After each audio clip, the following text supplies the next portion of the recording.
네, 안녕하십니까. YCN 시청자 여러분. 동아 삼국 문화기행의 이경진입니다. 저희들은 지난주에 영암을 다녀왔는데요.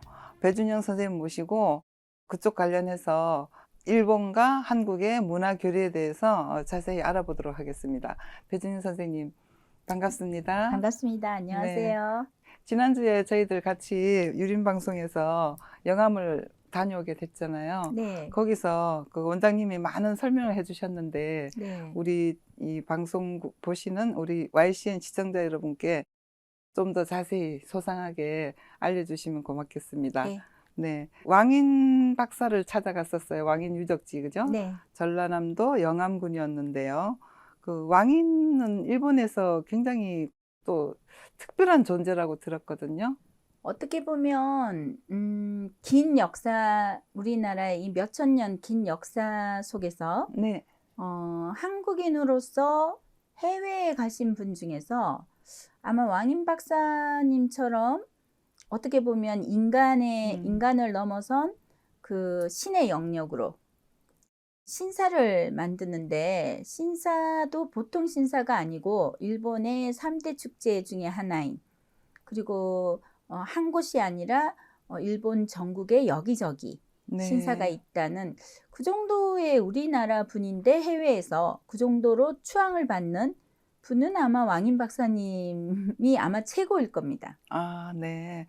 그 한국인인데, 그러니까 우리가 그 전에 이게 통신사 여정을 말하면서 네. 반드시 나라에서 임명받아간 통신사가 아니더라도 문화사절로서 가신, 예를 들어서 정몽주 선생님 같은 경우 그럼요. 이런 경우 봤잖아요. 정몽주 선생님은 어떻게 보면 정식으로 간 사절이에요. 네. 그런데 이제 조선통신사가 아니고 고려시대니까 네. 이제 즉말로 하자면 고려국의 통신사로 가신 거예요. 네네. 오히려 정식으로 가신 거고, 네. 엄밀히 말하면 다 정식이 아니면 사실은 가지를 못해요. 뭐 그렇죠. 일반 어부가 그 떠밀려 가지고 배가 거기에 도착했다는 거 아니고는 갈 수가 없는데, 그 네. 옛날에도 어떤 그 룰이 있었을 거란 말이죠. 네. 그런데 이제 꼭 이런 국가의, 그러니까 왕의 왕명을 가지고 가지 않더라도 문화사절이 있었다는 거죠. 네.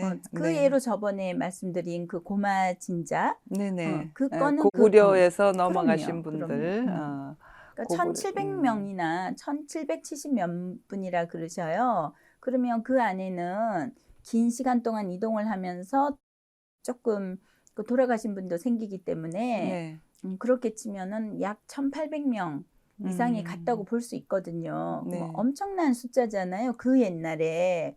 그러니까 그런 분들이 꽤 있었다는 거죠. 네. 그러니까 오히려 우리가 조선시대에 많이 이 비중을 보는 거는, 네. 조선시대는 여러 가지로 우리가 기록이 있지 않습니까? 네. 근데 그 앞전의 시대가 기록이 없다고 하더라도 다른 나라에 가보면 그 비석이 있고 네. 그것을 기리는 여러 가지가 증거로 있기 때문에 이제는 우리나라에서도 조금 더 적극적으로 네. 그런 것을 서로 문화 교류를 하고 학술적으로도 함께 서로 협력해가지고 알아내고 더 속을 알아가는 그런 계기가 되기를 원합니다. 네. 그런 점에서 그 전라남도 영암군의 그 왕인 박사 탄생지나 그 거기에 관련된 유적지 이런 것은 굉장히 뜻깊은 일이 되겠어요. 네. 그 저희 한국에서는 그 왕인에 대한 아주 자세한 기록은 뭐 찾아보기가 좀 어렵거든요. 근데 일본에서는 뭐 국서 같은데 이렇게 정확한 사료로 그렇게 나와 있다고 했거든요. 좀 소개해 주시겠습니까? 그러니까 이제 우리나라 고려사에 있다고 하지만 이제 고려사가 이제 네. 조금 애매모호한 것도 있고요. 또 일본에서 가장 오래된 역사책에 나와 있습니다. 그 정확하게 그 왕인 박사의 이름이 있고요. 또 왕인 박사의 이름을 본떠서, 일본은 히라가나 가타카나 그 일본어의 발음이 받침이 잘 안 돼요. 네. 유일하게 우리나라 말로 하자면 받침이 되는 것은 니은 그리고 이응. 아, 근데 니은, 사실 이응. 니은하고 이응도 예, 예. 그들은 한 가지 발음밖에 안 돼요. 그게 응이거든요. 아, 그러니까 일본 사람들이 의외로 해외 언어를, 제2외국어를 영어보다 불어를 많이 하시는 거가, 불어가 그 응 발음이 많아서 그렇거든요. 그리고 우리나라 발음이나 뭐 영어 발음도 발음상에 조금 불편함이 있어요. 물론 그것을 극복하고 더 노력해서 잘 하시는 분들도 충분히 계시지만, 네. 그래서 왕인 박사니까 발음이 안 되니까 그들은 와니 박사라고 한 거예요. 네네. 그래서 박사를 하카세라고 하기 때문에 와니 하카세. 와니 학과세, 네, 네. 왕인 박사. 예, 예. 그 가이드 분이 설명하실 때도 왕인 네. 박사님, 오경 박사님, 오경이 무엇인지 뭐 이런 얘기 나눈 적이 있는데요. 왕인 박사는 그 탄생지가 거기입니까? 아니죠. 우리나라 백제 시대 때의 네. 분이세요. 아, 예, 예. 그런데 음, 이제 공식적으로 일본의, 그러니까는 왕가에서 약간 가정교사식으로 네. 선생님을 보내달라 그렇게 부탁을 하셔가지고 선택을 받아서 가신 분이에요. 네네. 그러니까 우리 학교 다닐 때 왕인 아직기 뭐 이런 그런 분들 공부했었는데 네네. 거기에 관련된 얘기인 것 네. 같습니다. 저희가 들은 얘기는 그 아직기 선생이 먼저 가서 거기 그 왕 이름은 오딘인가 오진인가 그렇게 저는 오신. 오신이요. 네. 네. 그런 왕의 음. 아들의 그 태자의 그러니까 한국 발음이 스승이었다는 오진이고 일본 발음이 오신입니다. 오신. 음. 네. 그 지역에 오신 따라서 텐노. 해줘야죠. 오신 텐노. 텐노가 천황이거든요. 네. 네.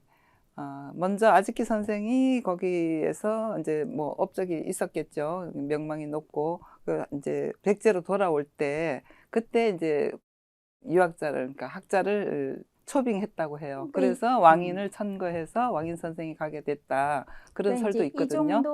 이 정도가 그 전에 네.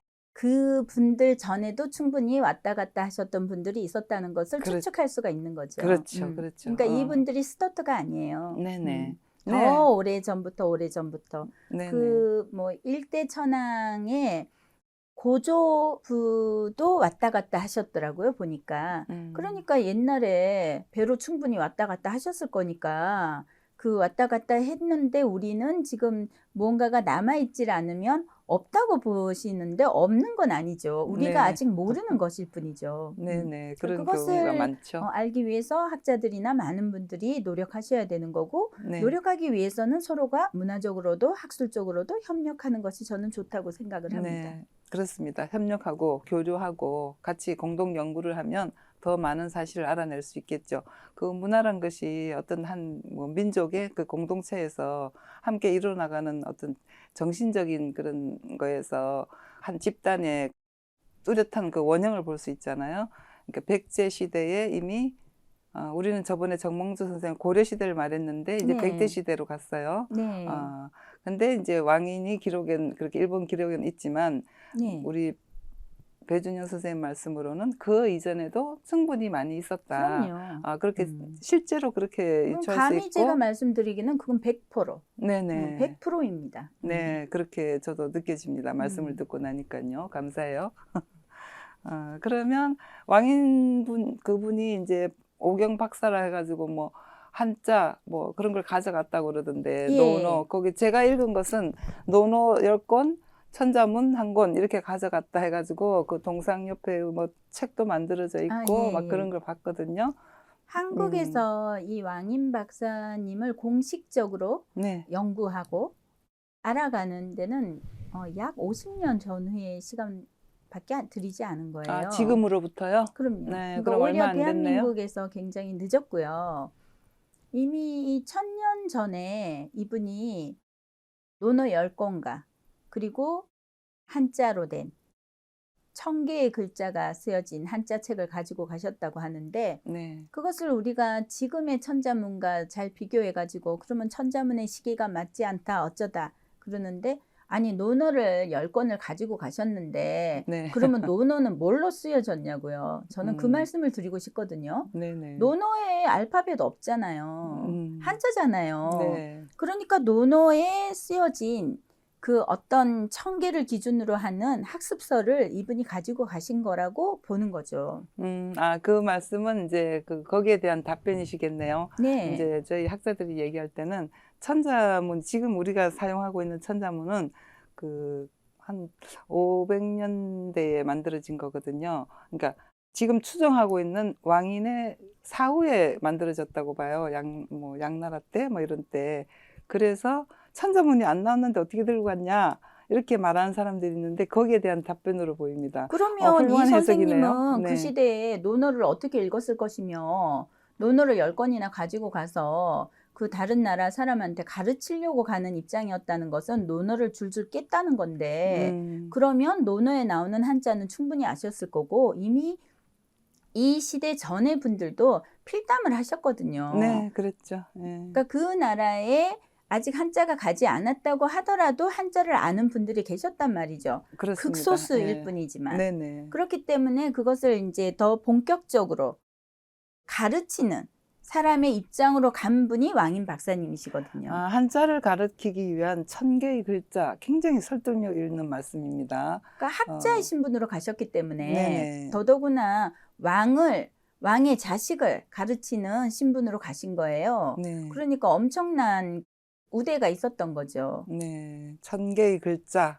그러면 지금 비석에 있는 글자하고 다를 수도 있겠지만 일단 천자문 1000개의 글자로 해석하면 딱 타당하게 들리네요. 정말 네. 유감스러운 게 이제 이 분이 가져간 1000개의 글자 책이 네. 우리나라에 그대로 전해지지가 않잖아요. 이분이 그렇죠. 그냥 만들어 가지고 가셨기 때문에 한국에는 없는 것이 조금 안타깝고요. 또 뭐 필사본이라든지 있었을지도 모르지만 또 잦은 전쟁과 뭐 여러 가지 뭐 오랜 시간이 되었고 또 네. 종이고 뭐 나무고 그러면 또 불에 타기도 쉽기 때문에 훼손되기가 쉽지 않습니까? 그래서 이제 없는 상황인데 그래도 그분이 1000개의 글자를 가져간 것은 일본의 그 역사책에 기록이 남아 있어요. 네. 그래서 논어 10권과 1000개로 된 한자 책을 가지고 가셨다. 그것은 팩트죠. 네네. 100% 사실입니다. 그리고 일본의 한자를 가져다 주고 전해주고 그들한테 가르쳐주고 전파시킨 분이 왕인 박사님이시거든요. 네네. 그러면 1000년 전에 이미 인류애를 형성하신 분이에요. 네네. 그러니까 뭐 한류에 어떻게 보면 가장 스타트 아닌가요? 네, 그럴 수 있겠습니다. 세계화시킨 분이죠. 우리나라에서는 그렇게 몇 년 안 됐다는데 일본에서는 어떻게 그렇게 오랫동안 언제부터 대략 언제부터 그렇게 신격화시키고 모시고 그랬던 거예요? 대략? 그래도 이 분이 이미 네. 가셨을 때 살아 생전에도 엄청난 대우를 받으셨다고 해요. 네. 왜냐하면 가르치는 분이 또 왕이고 왕이 네. 자손이고 네, 태자의 스승이 왕자이고, 되었다고 합니다. 그렇기 때문에 그 가셨을 때부터 이미 그러셨고 또 정말로 영민하셨다고 합니다. 그래서 뭐 어떤 질문을 해도 알기 쉽게 잘 가르쳐 주셨다고 해요. 그래서 그냥 어떤 신분에 의한 것이 아니라 진심으로 존경을 하게 된 거죠. 네. 그래서 아주 자연스럽게 이제 우리가 돌아가시면 제사를 지내잖아요. 네. 그러니까 그런 제사 대신으로 신사가 생기고 또 다른 곳에서도 신사가 생기고 그래서 이 전국에 이 외국인을 신격화시킨 신사로 남아있다는 이 점은 저는 굉장히 왕인 박사를 우리가 다시 재조명해야 된다고 생각을 하거든요. 네. 그러고 있을 것 같습니다. 그러기 시작했고 그렇게 느껴집니다. 네. 그날 저희들이 영암에 갔을 때 많은 홍보가 있고 또 그 산도 빼어난 산이잖아요. 월출산이. 네. 그 전기가 막 느껴지고 산을 잘 모르지만 저희들 무리하게 거기 막 올라갔었죠. 뭐 조금 다른 분들한테는 미안하지만 저는 이제 영암에서 태어나지 않은 관계로 네. 아직까지는 제가 얕은 수준으로 그렇게 보이는지는 모르겠지만 저는 가서 딱 보고 제 느낌에 네. 뭐 뭣도 모르지만 처음에 가서 딱 느낀 기분이 세계가 빼어나다 그러면 월출산의 전기 네. 그리고 왕인 박사님의 발자취 네. 그리고 도성국사의 뭐 기똥찬 거 아닙니까? 기가 철철 넘치고 살아 움직이고 거기에 기찬랜드라는 곳도 있었어요. 그러니까요. 이름도 참 잘 지었습니다. 영암하면 바로 기가 느껴지게끔 네. 그렇게. 네. 우리나라에 어떻게 보면 전통스러움이 남아있는 그런 기의 본고장이라는 생각이 듭니다. 네네. 저희들 왕인 박사 선창지도 갔었는데요. 선착장에 가서 그 조그만 배도 묶여 있는 거 봤습니다. 네네네. 그 배는 아닐 것 같은데 옛날의 기술이면 그 배밖에 못 만들었을까? 그러니까 이제 저는 개인적으로 그렇게 생각했더랬습니다. 실제로 바다가 이제 네. 나중에 우리나라가 근대화되면서 네. 이제 바다가 이제 매립지로 되어서 이제 네. 지금은 그 바다가 없는 네, 거잖아요. 바다를 매립했어도 그 상징적으로 조그맣게 그 연못처럼 이렇게 그 물로 채워진 곳은 있었어요. 정자도 네네네. 있었고. 저희가 네. 갔었죠. 네. 네네. 근데 바다가 있었으면 사실은 더 낭만적이었을 것 같고, 또 이제 말씀을 들어보니까 그곳 고향인 분들이 말씀하시기를 그곳의 바다의 뻘은 정말로 좋았다고 그래요. 네. 그래서 참 어떻게 보면 우리가 근대화하면서 양적으로 우리가 잘 살려고 하는 것을 위에서 너무 빨리 달려가면서 질적인 것을 조금 놓친 게 있지 않을까. 그런 생각도 조금 해보는, 저는 조금 안타깝다 그렇게 바라보는 시점이 있었어요. 네, 그 현대 문명에 대한 그 어떤 반성점이기도 하죠. 예, 많은 사람들이 반성하고 뭐 더 나은 대책을 찾고 그러고 있다고 생각합니다. 그리고 이제 물질 문명에서 정신 문명으로 나아갈 때 그 동양학에서 말하는 그 의학도 마찬가지죠. 기를 빼놓고 말할 수 없고 그 기도 그 어떤 정신적인 에너지의 일종이 아닐까 이렇게 생각을 해요. 그 그러니까 말이 좀 기는 어폐는 이제 있지만, 네. 동양의학에 특히 이 한국에서 한의학, 네. 중국의 중의학, 일본의 이 친구학, 이 동양의학에서 뭐 인도도 마찬가지입니다만은 동양의학에서는 심신을 다 같이 다루는 것으로 보죠. 네. 그래서 신체와 정신을 함께 보는 것을 기라고 보는 것이죠. 그래서 이 동양의학, 뭐 이게 한의학이라도 상관없습니다. 중의학이라도. 제가 그냥 동양의학이라고 편의상 말씀을 드리는 거예요. 그냥 네네. 양방, 한방 이러도 한방 이러면 너무 한의학에 집중된 것 같아서 그냥 서양의학, 동양의학 네. 이런 식으로 제가 편의상 나누는 것인데요. 이 동양의학의 기본으로 보면 정, 기, 신이거든요. 네. 그러니까 역시 기가 좋은, 그러니까는 이 우리가 정기 바른 기라는 거는 그냥 기라고 해요. 그러니까 정을 생략해서 정기, 사기 이럴 때 그냥 기라고 하거든요. 그러니까 기가 좋다, 뭐 기가 세다, 기가 철철 넘친다. 그거는 당연히 정기겠죠. 긍정적인 내용에는 정기가 해당이 되는군요. 예. 네. 그러면 좀 기분이 안 좋거나 아프거나 이러면 나쁜 아프거나가 기운이거나. 아니라 네. 이미 이 정기가 쇠할 때, 약할 때 네. 그 사기가 들어오기 쉬운 거죠. 그래서 아픈 것이고 병이 되는 것이죠. 네. 정기와 사기. 네. 네. 그 차이가 그런 점이 그러니까 있군요. 이미 네. 그 1000년 전의 분들은 네. 육안으로 보이는 것이 아닌 육안으로 보이지 않는 세계를 다루셨거든요. 그런데 지금 우리 분들은 뭐 저도 마찬가지입니다만은 이 현대인의 어떻게 보면은 조금 깝깝스러움은 다 데이터화하려고 하고 다 확인을 시켜달라고 그래요. 네, 그런데 그게 표준인 것처럼 느껴지니까요. 그런데 편리한 점도 이미 다 있고. 개념으로 확인을 시켜준 것을 우리는 지금 다 뒤집어 엎는 일을 조금 하고 있거든요. 그런 것이 조금 안타까울 때가 있고요. 또 현대인의 언어로 그분들을 또 이해시키는 것이 또 우리가 해야 될 일이라고 생각하고 또 그 본분에 맞춰서 찾아가는 것도 또 우리가 노력해야 되는 부분이라고도 생각을 합니다. 네. 왕인 박사님 말씀을 조금 하자면은 네.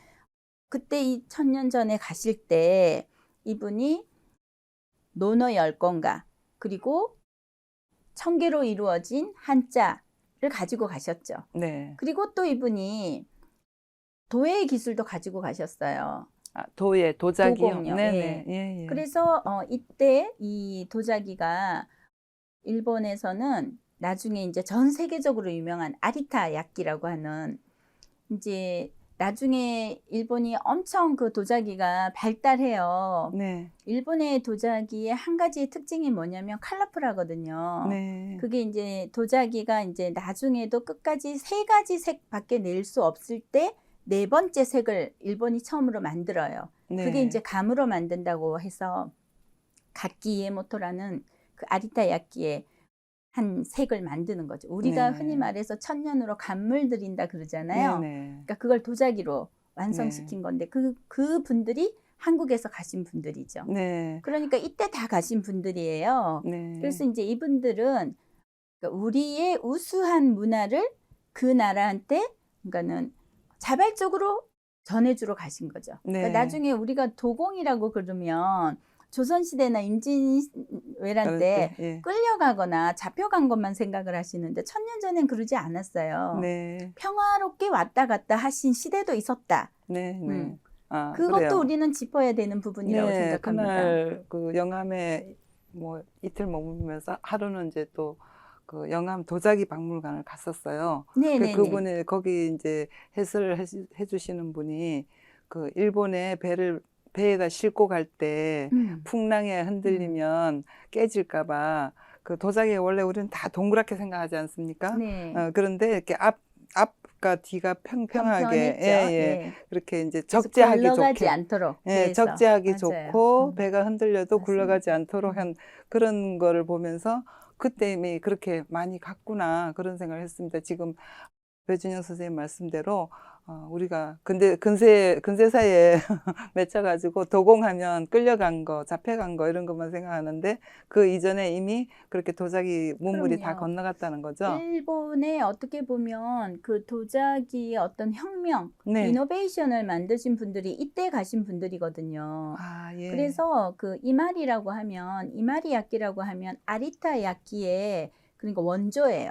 그 원조를 이마리 야끼를 이 백제에서 다 가신 거거든요. 그러니까 백제에서 가셔서 이마리 야끼의 원조가 시작이 되어가지고 이 이마리 야끼의 영향을 받아서 나중에 승화시킨 것이 아리타 야끼거든요. 네. 그리고 아리타 야끼가 전 세계로 지금 현재까지도 그 아주 우수한 도자기로 인정을 받고 있거든요. 네. 그리고 뭐 이렇게 아직도 있어요. 그 1000년 뭐 몇백 년 된 이런 도자기가 뭐 요렇게 뭐 물론 우리나라 뭐 백자라든지 청자도 충분히 가치가 있습니다만은 네. 엄청난 고액으로 경매가 되고 있거든요. 네. 아, 이미 1000년 전에 도자기는 많이 물을 건너갔네요. 그러니까 감히 전부라고는 말할 수 없지만 네, 전부라고 하시면 곤란하고요. 일본의 훌륭하신 그 예술가로 승화하신 집안에 한 7, 80% 이상은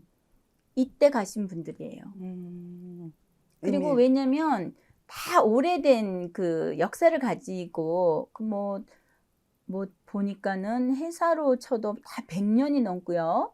뭐 계약을 하는데 100년 계약을 하고 이러더라고요. 네. 그래서 현이라든지 네. 뭐 지금으로 치면 두 가지 현이 옛날에는 크게 나누었기 때문에 큰 현에 성주까지도 하신 분들이 다 이때 도공님들이에요. 아, 그러니까 굉장히 신분도 좋았고요. 엄청난 대우를 받으신 거죠. 네. 그러니까 물론 그 전에도 충분히 가셨겠지만 왜냐면 그 오래된 고찰, 네. 오래된 절이나 훌륭하신 예술가들은 왕래를 하셨거든요. 네. 그렇지만 왕인 박사가 더 본격적으로 많이 데리고 가셨다라고 보는 거죠. 그리고 이때 의학소도 가지고 가셨고 좋은 것을 많이 우리의 우수한 문화를 그들에게 가르쳐주는 입장으로 초대받아서 가시는 거잖아요. 본격적으로 네. 정식으로 초대받아서 가는 거잖아요. 그러니까 전해주고 싶은 거, 가르쳐주고 싶은 것을 많이 가지고 가셨는데 그 안에는 도자기도 있고 동양의학도 있고 지금으로 말하면 우리나라 입장에선 한의학이죠. 그러니까 그런 의학의 기술이라든지 의학의 그 기본, 기초 이론이라든지 그런 것을 많이 가지고 가신 거죠. 네, 옛날 어른들한테서 이제 제가 들은 얘기 중에 그 우리나라는 일본의 이제 부모국이다, 스승국이다, 뭐 이런 얘기 들었는데 그게 이런 데 해당이 되겠습니다. 그리고 이제 건너가서 그쪽에 이제 지배계층이 됐다는 얘기인 거죠. 그렇죠. 뭐 나중에 훗날 끌려간 그러니까 사람이 1000년 아니고. 전이니까 이미 네. 그 기한은 당연한 거고 네네. 1000년 전이잖아요. 네. 그런데 이제 또 이렇게도 보시는 분들이 있어요. 이거는 이제 제 말은 아닙니다만 뭐 네. 훌륭하신 어느 학자님의 말씀입니다만 일본은 고대사의 콤플렉스가 있고 네. 우리나라 대한민국은 근대사의 콤플렉스가 있다. 네. 그렇게 말씀하시는 아, 분들도 계세요. 적절한 말씀으로 들립니다. 그 현재 그래서 상태에서 저는 보면. 뭐 고대사, 뭐 근대사 그것을 다 서로가 1000년 전도 우리고 네. 500년 전도 우리고 지금도 우리잖아요. 네. 그러니까 우리는 어떻게 보면 사실 확인을 하고 네. 더 진실, 더 깊은 곳을 보는 것을 서로 협력하면서 알아가는 것이 좋지 않을까. 네. 그렇게 생각하는 네. 바입니다. 한일 친선협회의 상임이사이신 배준영 선생님의 아주 지당하신 말씀으로 들립니다. 예. 네. 그래서 저는 왕인 박사님이 그 시절에 이미 충분히 아니라 넘쳐날 정도로 네. 가교 역할을 하셨고 네. 그것을 우리도 어떻게 보면 인문학적으로 그분을 우리는 존중할 줄 알아야 되고 네. 그런 차원에서 그분을 다시 한번 우리가 재해석해야 되는 네. 그런 시기가 온 것이 아닐까. 아, 그렇게 느껴집니다. 아마 그리고 영암도 그것으로 더 이렇게 조금 더 한 번 더 네. 이렇게 터졌으면 좋겠어요. 네네. 왕인 관광단지가. 박사 붐으로. 그러면 일본 사람들이 많이 올 수도 있겠네요. 네. 우리나라 사람들한테도 많이 알려지기를 바라고요. 네. 영암에 갔다 온 소감이었습니다. 저희들 왕인 박사 얘기 좀 더 자세한 얘기 이제 이어서 듣기로 하고요. 네. 네. 배진영 선생님 수고하셨습니다. 예, 감사합니다. 시청자 여러분 감사합니다.